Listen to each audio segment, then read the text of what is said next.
Üzümdeki ü.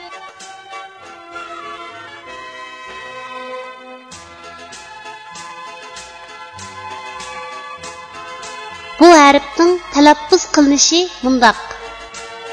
Ü. Endi bu harfni o'z ichiga olgan misollarni ko'rib o'tamiz. Ü'ning ayrim shakli. Misol 3.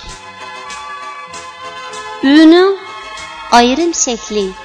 Misol üzük. Ü'ning oyog'idan olinadigan shakli. Misol gul. Ü'ning oyog'idan olinadigan shakli.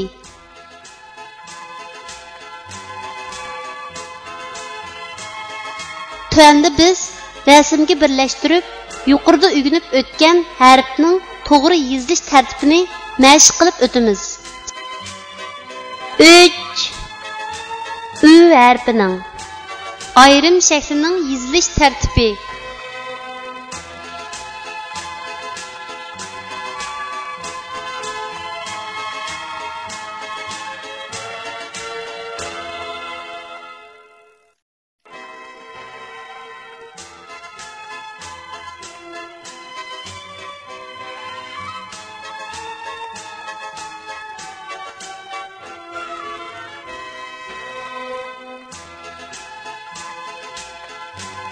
Üzük.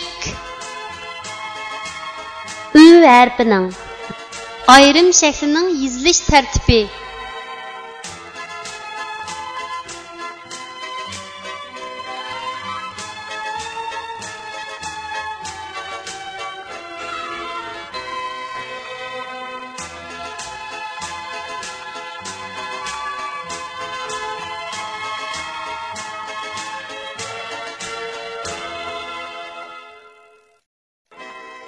Gül. Ü harfining oyog'idan olinib keladigan shaklning yozilish tartibi.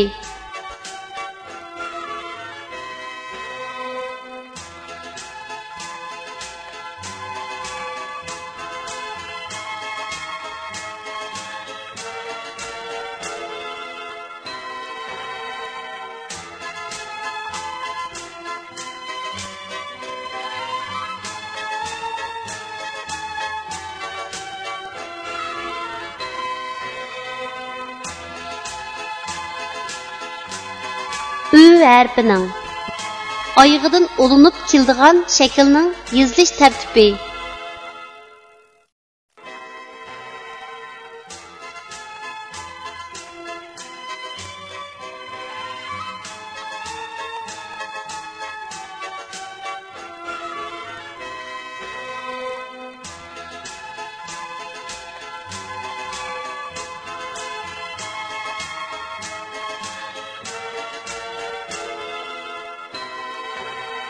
Kichik do'stlar, tuandagi so'zlarni menga aytib o'qinglar.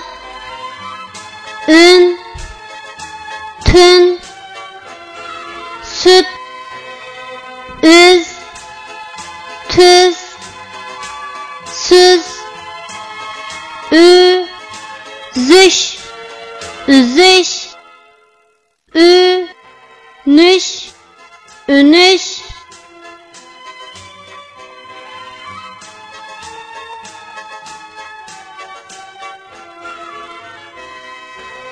Ürümçi.